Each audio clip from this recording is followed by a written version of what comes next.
Assalamualaikum warahmatullahi wabarakatuh.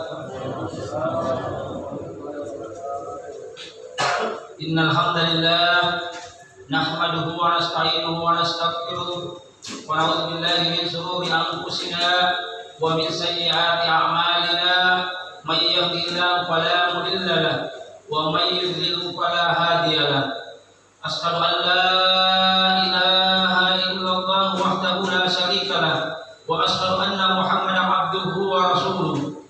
Allahumma shalli ala sayyidina Muhammad wa ala ali sayyidina Muhammad wa ala alihi wa ashabihi ajma'in.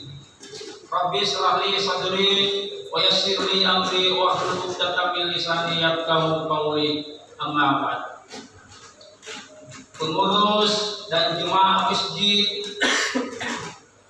Ar-Rahmah Bogor Rahmat serta seluruh jemaah dan lebih khusus lagi saudara-saudara saya dari member komunitas pejuang subuh yang insya Allah semuanya dimuliakan dan dirahmati oleh Allah Subhanahu wa Ta'ala. Bersyukur kepada Allah Subhanahu wa Ta'ala dengan mengucapkan alhamdulillahirabbil alamin. Bersalawat kepada baginda Rasulullah Muhammad sallallahu alaihi wasallam dengan mengucapkan Allahumma shalli ala sayyidina Muhammad wa ala ali sayyidina Muhammad. Seluruh yang hadir yang insyaallah sama-sama dimuliakan dan dirahmati oleh Allah Subhanahu wa Ta'ala. Pada kesempatan subuh hari ini insyaallah kita akan melanjutkan tausiah kita tentang sirah sahabat Rasulullah Muhammad sallallahu alaihi wasallam. Kalau pertemuan-pertemuan sebelumnya kita telah membahas beberapa sahabat Rasulullah sallallahu alaihi wasallam yang mendapatkan jaminan masuk surga. Dan insya Allah pada pertemuan kali ini kita akan lanjutkan tentang kisah sahabat Rasulullah SAW yang mendapatkan jaminan surga. Sebagaimana hadis Rasulullah SAW dari Abdurrahman bin Auf yang diriwayatkan oleh Imam Tirmizi, Rasulullah bersabda bahwa Abu Bakar masuk surga, Umar masuk surga, Utsman masuk surga, Ali bin Abi Thalib masuk surga, Talha bin Ubaidillah masuk surga, Sa'ad masuk surga, Abdurrahman bin Auf masuk surga, Sa'id bin Sa'id masuk surga, dan Subayd bin Alwa masuk surga, dan Abu Ubaidah bin Al-Jarrah masuk surga. Inilah 10 sahabat Rasulullah SAW yang mendapatkan jaminan masuk ke surganya Allah Subhanahu wa Ta'ala. Dan pada kesempatan subuh hari ini kita akan membahas salah satu sahabat Rasulullah yang bernama Talha bin Ubaidillah, yang mempunyai nama lengkap Talha bin Ubaidillah bin Utsman bin Amr bin Ka'ab bin Lu'ay bin Galib bin Fir bin Malik bin Nadar bin Kinana Al-Quraisy Al-Taimi Al-Makki Al-Madani. Itulah sahabat Rasulullah yang akan kita bahas pada subuh hari ini. Beliau dilahirkan di kota Mekah, Arab Saudi, tepatnya di tahun 594 Masehi, atau selisih 23 tahun dengan baginda Rasulullah sallallahu alaihi wasallam. Talha bin Ubaidillah pada masa kecilnya menginjak remaja, dia sudah mempunyai sifat pada dirinya berdagang. Maka suatu ketika di usianya kurang lebih 17 tahun, di usia remaja, pada saat rombongan dari orang-orang Quraisy hendak melakukan perjalanan dagang ke negeri Syam, maka pada saat itulah Talha ikut di rombongan itu berangkat ke negeri Syam untuk melakukan perdagangan. Dan setelah tiba di negeri Syam, tepatnya di Busra. Busra ini adalah salah satu kota di negeri Syam. Namun saat sekarang ini setelah negeri Syam itu dibagi menjadi 3 negara, yaitu Suriah, Yordania, dan Lebanon, maka Busra ini masuk di kota Suriah. Disitulah dulu pusat perdagangan dari segala penjuru dunia berdagang di negeri Syam. Dan Talha pada saat itu setelah melakukan perdagangan, bahasanya kita kalau sekarang membuka lapak untuk berjualan di negeri Syam itu di Busra, Talha ini tidak kalah cara berdagangnya dengan orang-orang yang lebih di atasnya, yang lebih tua. Dia cerdik, dia pandai dalam berdagang, sehingga Talha sering banyak mendapatkan keuntungan, banyak transaksi perdagangan yang dia peroleh. Namun di dalam perdagangan ini ada suatu peristiwa yang akan merubah hidup Talha bin Ubaidillah dan akan merubah sejarah perjalanan hidupnya. Apa kata Talha dalam kisahnya? Suatu ketika aku lagi berjualan di pasar, tiba-tiba salah seorang rahib. Rahib ini adalah pemuka agama Nasrani atau biasa juga disebut dengan pendeta. Seorang rahib datang berteriak di tengah pasar, "Wahai sekalian, para pedagang penjual, adakah di antara kalian yang hadir pada saat ini pedagang dari negeri Tanah Haram?" Dulu lebih terkenal Tanah Haram. Kalau kita sekarang Tanah Haram Mekah. Adakah di antara kalian orang-orang yang berasal dari Tanah Haram Mekah yang ikut berdagang saat ini? Pada saat itu Talha yang sedang berada di dekat rahib langsung mengangkat tangannya bahwa saya adalah orang yang berasal dari Tanah Haram Mekah. Apa kata rahib tersebut? Apakah telah muncul di negeri kalian seseorang yang bernama Ahmad? Kemudian Talha kembali bertanya kepada rahib tersebut, siapakah Ahmad yang Tuhan maksud? Kemudian rahib itu pun menjawab, Ahmad yang aku maksud adalah putra Abdullah bin Abdul Muttalib. Terus bertanya Talha, ada apa dengan Ahmad putra Abdullah bin Abdul Muttalib? Apa kata rahib? Pada bulan ini akan muncul seorang nama yang bernama Ahmad bin Abdullah bin Abdul Muttalib. Dia adalah seorang nabi yang terakhir. Dia adalah seorang nabi yang terakhir. Jadi wahai anak muda, janganlah engkau ketinggalan. Kata-kata inilah yang langsung menyentuh hati seorang Talha. Mendengar bahwa di negerinya, di kampungnya itu di Tanah Haram Mekah, muncul seorang nabi terakhir yang bernama Ahmad. Kemudian Talha pun tidak mengurusi lagi barang dagangannya, segera mempersiapkan dirinya untuk kembali ke Tanah Haram Mekah, meninggalkan semua kafilah rombongannya. Bahkan barang dagangannya tidak dipedulikan lagi.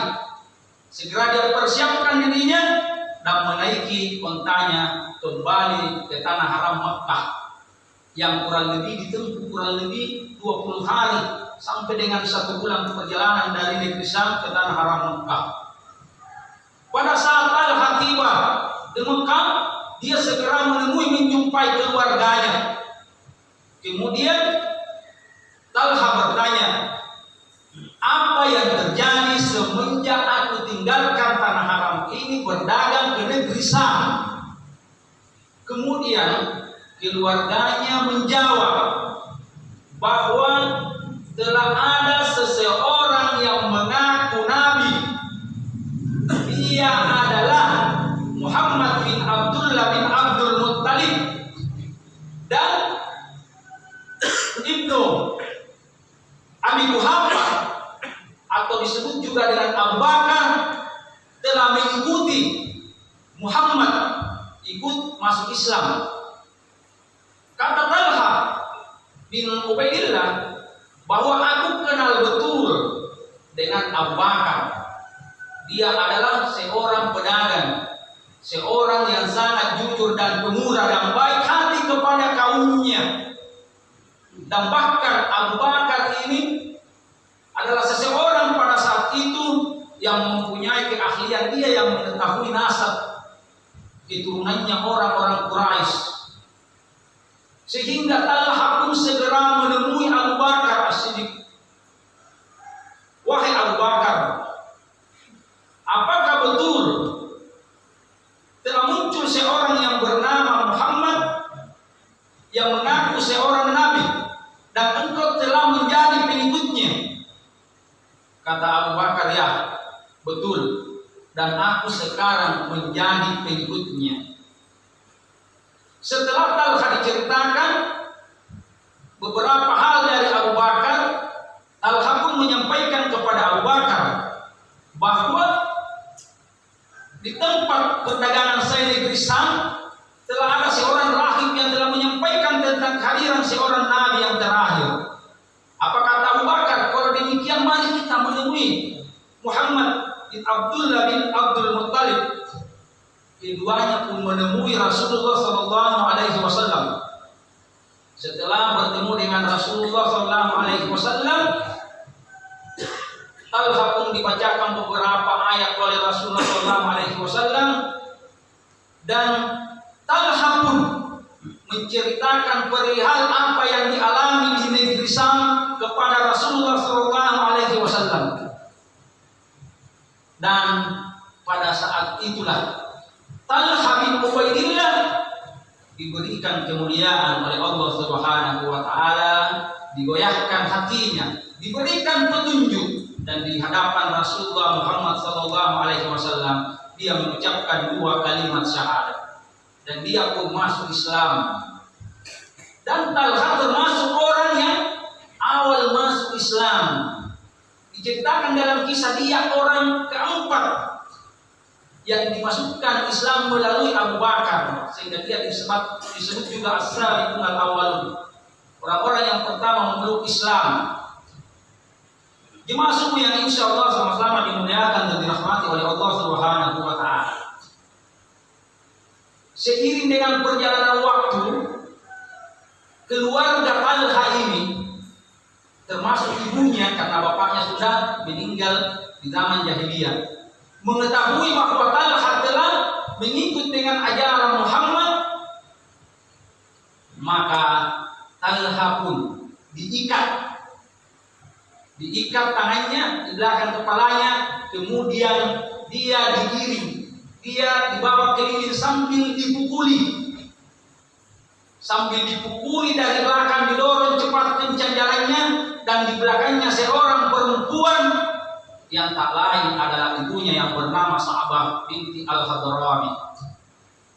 Dan Sa'bah binti Al-Hadrami ini ada saudaranya yang sahabat dengan Rasulullah, dan dia pun ikut berhijrah dengan Rasulullah yang bernama Abah bin Al-Hadrami. Setelah itu Talha pun disiksa. Bahkan Mas'ud bin Harani mengatakan, ketika aku melaksanakan sa'i antara Safa dan Marwah, aku melihat seseorang yang diikat dengan tangan di belakang lehernya, kemudian dia dipukuli kepalanya, dicambuk dari belakang, dan salah seorang perempuan ngomel terus, memaki terus Talha ini, bagaimana caranya supaya dia kembali ke agamanya terdahulu, agama nenek moyangnya.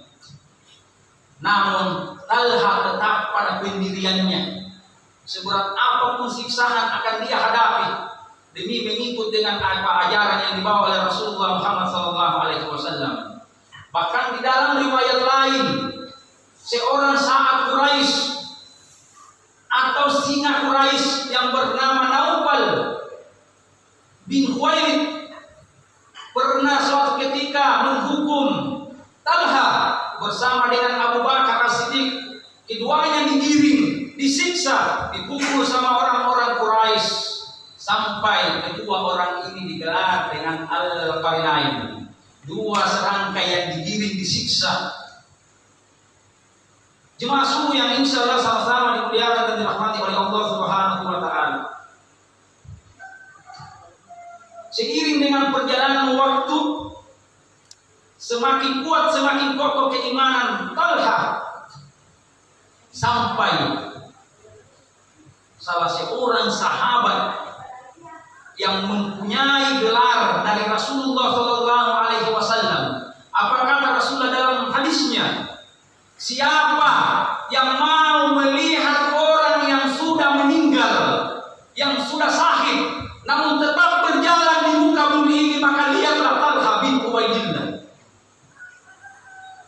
Orang yang sudah meninggal, orang yang sudah sahih. Insya Allah kalau masih ada waktu kita akan bahas bagaimana sampai Rasulullah SAW menggelar Talha bin Ubaidillah sebagai as-sahidul al-hayy, sahid yang hidup. Bahkan Rasulullah SAW menggelar Talha al-khair, Talha yang baik, menggelar juga Talha al-jub, Talha sang penderma. Rasulullah SAW pun menggelar Talha, yaitu Talha al-Qayyad, Talha sang pemurah. Jemaah suku yang insya Allah sama-sama dimuliakan dan dirahmati oleh Allah Subhanahu wa Ta'ala. Sebenarnya sudah lewat, sudah 15 menit tapi saya satu kisah saja tentang bagaimana Talha sampai digelar sahid yang berjalan di muka bumi ini. Jemaah suku yang insya Allah sama-sama dimuliakan dan dirahmati oleh Allah Subhanahu wa Ta'ala. Setelah terjadinya perang Badar kurang lebih 2 tahun ke depan, terjadi perang Uhud. Pada saat itu awal mau berangkat Rasulullah SAW bersama dengan 1000 pasukan, tapi ada 300 pasukan yang tidak mau ikut membatalkan keberangkatannya, sehingga Rasulullah berangkat dengan 700 prajurit Muslim ke perang Uhud.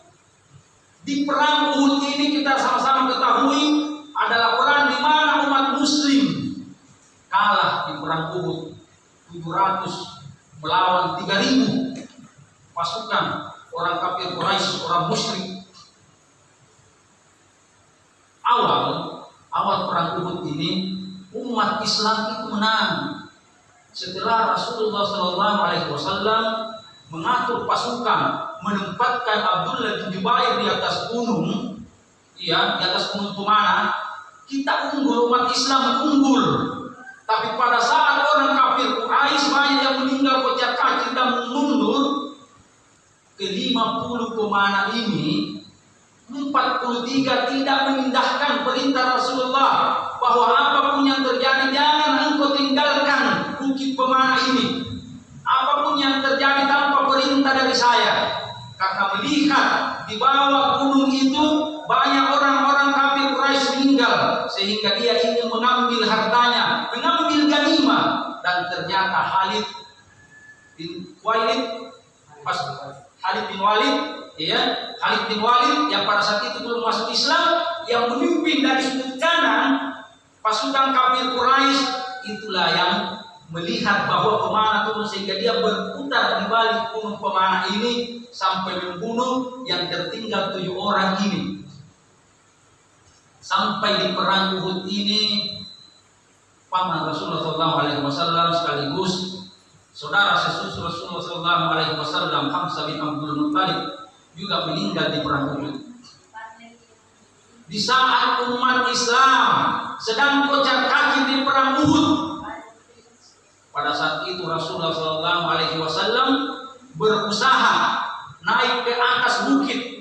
Rasulullah SAW pada saat itu Dipisahkan tinggal 12 orang.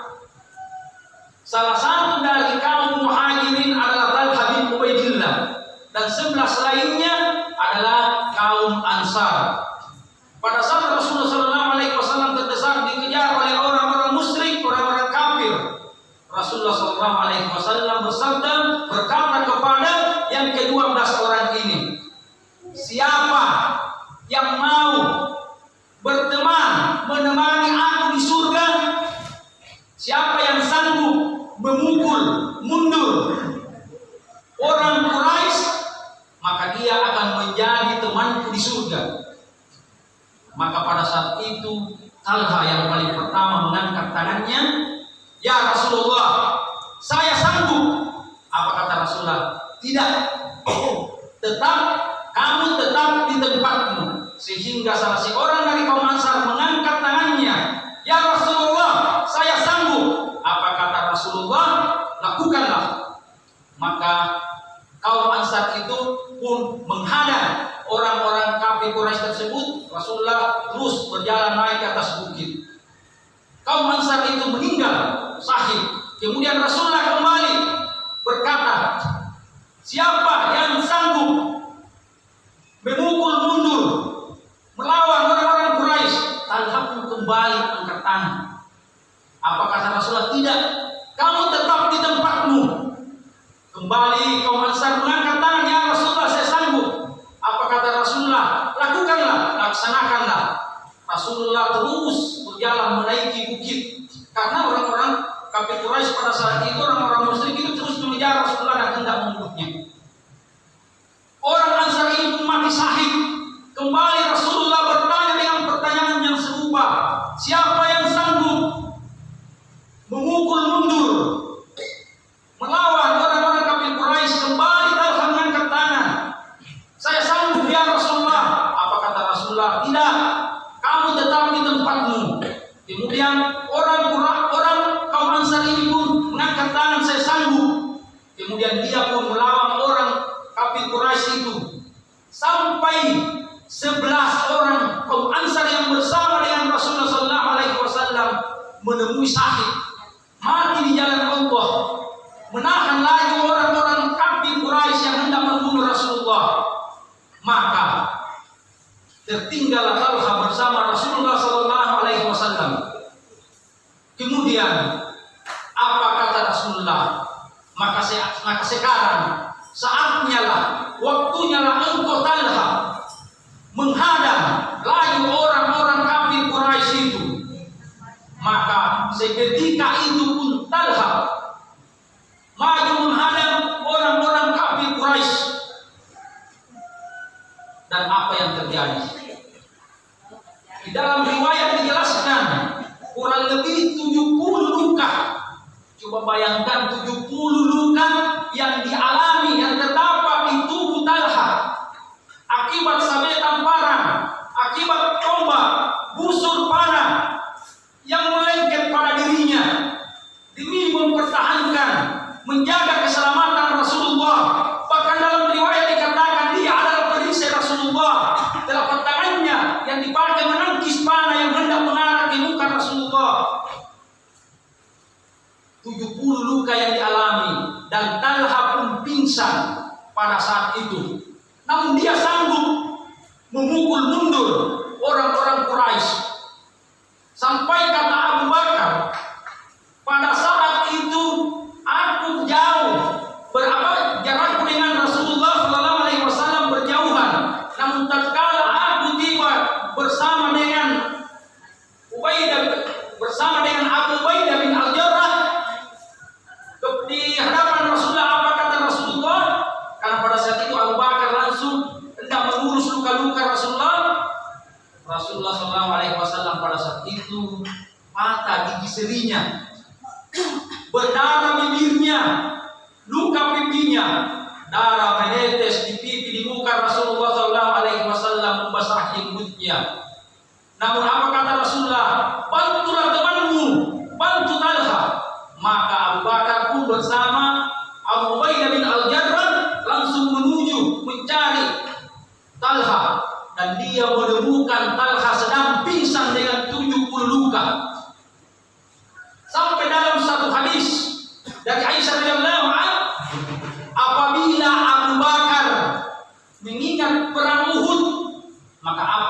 Abu Bakar pada hari itu miliknya lah semua Talha. Miliknya Talha. Setelah Talha siuman dan dibawa kepada Rasulullah sallallahu alaihi wasallam, di saat Rasulullah sallallahu alaihi wasallam hendak melewati hadangan batu besar, Rasulullah tenaganya sudah terkuras habis. Rasulullah hendak naik melewati batu itu, Rasulullah tidak mampu. Bahkan Talha masih mampu menjadi landasan di pundaknya Rasulullah sallallahu alaihi wasallam naik ke batu tersebut. Kemudian apa kata Rasulullah sallallahu alaihi wasallam? Disitulah Rasulullah berkata bahwa jika kalian ingin melihat seorang yang sudah meninggal, yang sudah sahih, berjalan di muka bumi ini, maka lihatlah Talha bin Ubaidillah. Dan wajib, kata Rasulullah, wajib Talha masuk surga. Rasulullah sallallahu alaihi wasallam pada saat itu pun melengket di dahi Rasulullah sallallahu alaihi wasallam, dekat pipinya cincin besi akibat helm besi yang digunakan, kena pukulan tertancap 2 cincin besi di pipinya. Disitulah Ubaidah bin Jarrah mencabut cincin besi itu dari pelipis Rasulullah sallallahu alaihi wasallam dengan giginya. Dan setiap dia mencabut cincin besi itu, tanggal giginya 1, mencabut lagi yang kedua, tanggal giginya 1, sampai Rasulullah sallallahu alaihi wasallam bersabda, giginya Talha lebih duluan masuk surga daripada giginya Abu Ubaidah bin Al-Jarrah lebih duluan masuk surga. Dan yang terakhir, Rasulullah sallallahu alaihi wasallam setelah mengucur darah, maka seorang sahabat yang pada saat itu juga hadir di perang Uhud, yang bernama Malik bin Sinan Al-Hudri, menghisap darah dari pipi Rasulullah sallallahu alaihi wasallam. Pada saat setelah menghisap darah Rasulullah sallallahu alaihi wasallam, apa kata Rasulullah? Bahwa buang, keluarkan. Namun Malik bin Sinan Al-Hudri menelan darah tersebut sampai apa kata Malik bin Sinan Al-Hudri, ya Rasulullah, doakanlah aku, semoga aku juga masuk ke dalam surga karena di dalam tubuhku terdapat darahmu. Apa kata Rasulullah? Jika engkau melihat penghuni surga, maka lihatlah Malik bin Sinan Al-Hudri. Jemaah suku yang insya Allah sama-sama dimuliakan dan dirahmati oleh Allah Subhanahu wa taala. Mohon maaf panjang lebar saya bicara, kita belum bahas tentang apa sebabnya digelar dengan oleh Rasulullah Talha Al-Khair, Talha Al-Jud, Talha Al-Qayyad. Insyaallah pada pertemuan berikutnya kita akan bahas. Saya rasa cukup sekian dan demikian. Mohon maaf atas segala kekurangan. Wallahul muwaffiq ila aqwamit thoriq. Assalamualaikum warahmatullahi wabarakatuh.